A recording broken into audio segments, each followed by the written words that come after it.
നിങ്ങൾ പേരന്റ് ആയ അന്നു മുതൽ നിങ്ങൾ ഏറ്റവും കൂടുതൽ ഇറിറ്റേറ്റ് ചെയ്തിട്ടുണ്ടാവാൻ ചാൻസ് ഉള്ള ഒരു കാര്യത്തെപ്പറ്റി നമുക്കൊന്ന് സംസാരിച്ചാലോ? വേറൊന്നുമല്ല, അൺവെൽക്കമിങ് ആയിട്ടുള്ള പാരന്റിങ് അഡ്വൈസസ്.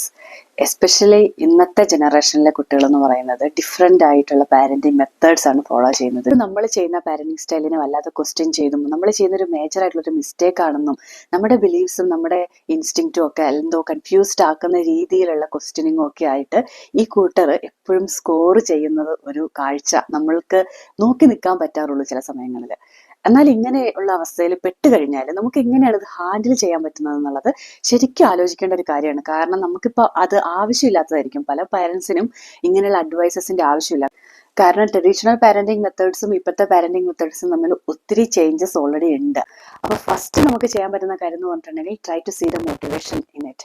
അപ്പോൾ ഒരു കമന്റ് ഒരാൾ പറഞ്ഞു കഴിഞ്ഞിട്ടുണ്ടെങ്കിൽ ചിലപ്പോൾ അയാളുടെ ഇന്റൻഷൻ എന്ന് പറയുന്നത് അത്ര മോശമൊന്നും ആയിരിക്കില്ല, പക്ഷെ നമുക്ക് ഫീൽ ചെയ്യുന്നത് അറ്റാക്കിംഗ് ആയിട്ടുള്ള രീതിയിൽ. കാരണം നമ്മളിത് തന്നെയാണ് എപ്പോഴും കേൾക്കുന്നത്. ആരെന്ത് പറഞ്ഞാലും ചിലപ്പോൾ അത് അറ്റാക്കിംഗ് ആണ്, ഇയാൾ എന്നെ ടാർഗറ്റ് ചെയ്യുന്നതാണ് എന്ന് തന്നെ തോന്നാനുള്ള ചാൻസസ് ഹൈ ആയതുകൊണ്ട് ഇങ്ങനെ, അതായത് ഇയാൾ എന്താണ് ഉദ്ദേശിക്കുന്നത് എന്നും കൂടെ ഒന്ന് ചിന്തിച്ചിട്ട് ഇതിൽ എന്താണ് മോട്ടിവേഷൻ ഉള്ളത് എന്ന് ഒന്ന് കാണാൻ നോക്കുവാണെങ്കിൽ നല്ലതായിരിക്കും. കാരണം ചില ആളുകൾ നിങ്ങളുടെ ഹെൽത്തിനെ പറ്റി ഭയങ്കര കൺസേൺ ആയിരിക്കും, അല്ലെങ്കിൽ എന്താണ് നീ ടയേർഡ് ആണല്ലോ, നിനക്ക് ഇനഫ് റെസ്റ്റ് കിട്ടുന്നില്ല എന്നൊക്കെയുള്ള കാര്യങ്ങളിലാണ് അവർ ഫോക്കസ് ചെയ്യുന്നതെങ്കിൽ അതിലെ ഒരു മോട്ടിവേഷൻ കാണാൻ നോക്കുന്നത് ഒന്ന് നമുക്ക് ഫീൽ ബെറ്റർ ആവാൻ വേണ്ടിയിട്ട് ഹെൽപ്പ് ചെയ്യും. പിന്നെ രണ്ടാമത്തെ കാര്യം എന്ന് പറയുന്നത്, ചിലപ്പം ഈ പാരന്റിങ് രീതികൾ, അതായത് പണ്ടത്തെ ട്രഡീഷണൽ വേയിൽ പാരന്റിങ് ചെയ്തിട്ടുള്ള ആളുകളാണെങ്കിൽ അവർ വളർത്തിയ രീതി കംപ്ലീറ്റ്ലി ഡിഫറെൻ്റ് ആയിരിക്കും. അപ്പോൾ അവർക്ക് ആ രീതി മാത്രമാണ് പഠിച്ചു വെച്ചിരിക്കുന്നത്, അത് മാത്രമാണ് അവർക്ക് അറിയാവുന്നത്. മറ്റൊരു രീതി അക്സെപ്റ്റ് ചെയ്യാൻ പോലും ബുദ്ധിമുട്ടായിരിക്കും. കാരണം എന്താണെന്ന് വെച്ചിട്ടുണ്ടെങ്കിൽ അവർ ആ രീതി പഠിച്ചു വെച്ചത് കൊണ്ട് തന്നെ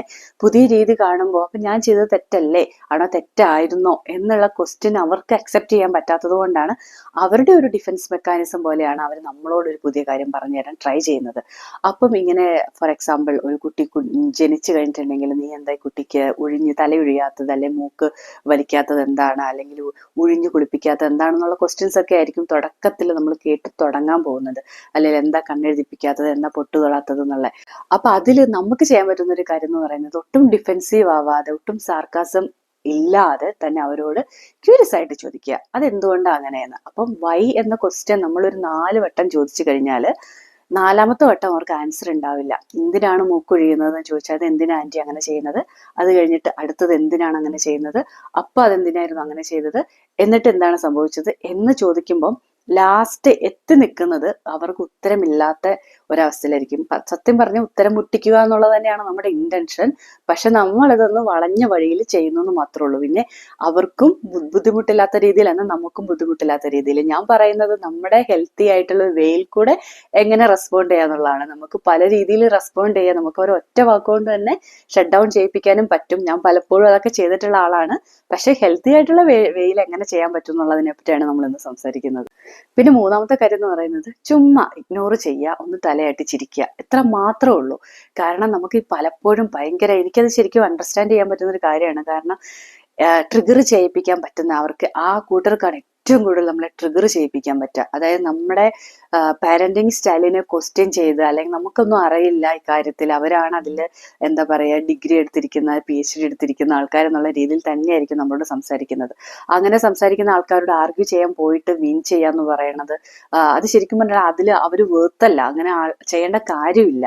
അപ്പൊ നമ്മുടെ എനർജി കളയേണ്ട കാര്യമില്ലാത്തത് കൊണ്ട് തന്നെ ആ ഒരു സിറ്റുവേഷൻ വരുന്ന സമയത്ത് ചുമ്മാ ഒന്ന് ചിരിച്ചിട്ട് ഒന്ന് ഇഗ്നോർ ചെയ്ത്, അല്ലെങ്കിൽ ഒന്ന് ചിരിച്ചു കാണിച്ചു കഴിഞ്ഞിട്ടുണ്ടെങ്കിൽ അവർക്ക് മനസ്സിലാവില്ല ശരിക്കും എന്താ അവർ ഉദ്ദേശിച്ചതെന്നുള്ളത്. നമ്മൾ കേട്ടോ കേട്ടില്ലേ എന്ന് പോലും അവർക്ക് അറിയണ്ടാവില്ല. ഇത് കൂടി വരുന്നുണ്ടെങ്കിൽ മാത്രം അടുത്ത കാര്യം കൂടെ ചെയ്യാൻ പറ്റും. നിങ്ങൾക്ക് നിങ്ങളുടെ മോൻ അല്ലെങ്കിൽ മോൾക്ക് അങ്ങനെ ചെയ്തിട്ട് എങ്ങനെയായിരുന്നു ഉണ്ടാകുന്നത് ചോദിച്ചിട്ടുണ്ടോ?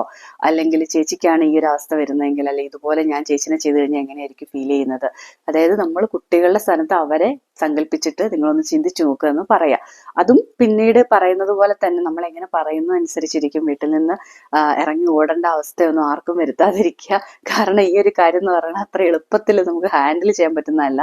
പക്ഷെ എപ്പോഴും മെയിൻറ്റെയിൻ ചെയ്യാൻ പറ്റുന്ന ഒരു കാര്യം എന്ന് പറഞ്ഞാൽ നമ്മുടെ കോൺഫിഡൻസ്, അത് ഓക്കെയാണ്, ഞാൻ ചെയ്യുന്ന കാര്യത്തിൽ എനിക്ക് വിശ്വാസം ഉള്ളിടത്തോളം കാലം ഇത് ഓക്കെയാണ്, ഞാൻ ഓക്കെയാണ്. പിന്നെ നമ്മുടെ നോളജും ഇൻഫർമേഷൻസും അപ് ടു ഡേറ്റ് ആണ് എന്ന് ഉറപ്പും കൂടെ വരുത്തുക. കാരണം ഒരു പുതിയ പാരന്റ് ആയി കഴിഞ്ഞിട്ടുണ്ടെങ്കിൽ ആദ്യം ഉണ്ടാവേണ്ട ഒരു കാര്യം എന്ന് പറഞ്ഞിട്ടുണ്ടെങ്കിൽ പാരന്റിനെ പറ്റി ഒരു ഐഡിയ ഉണ്ടാക്കിയെടുക്കുക എന്നുള്ളതാണ്.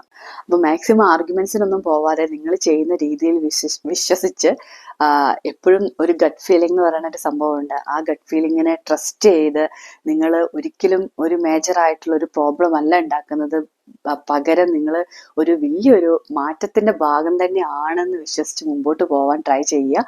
റോൾ മോഡലിംഗ് ചെയ്യുക, അവരെ കാണിച്ചു കൊടുക്കുക എന്താണ് ഈ മാറ്റം കൊണ്ട് ഉദ്ദേശിക്കുന്നതെന്ന്.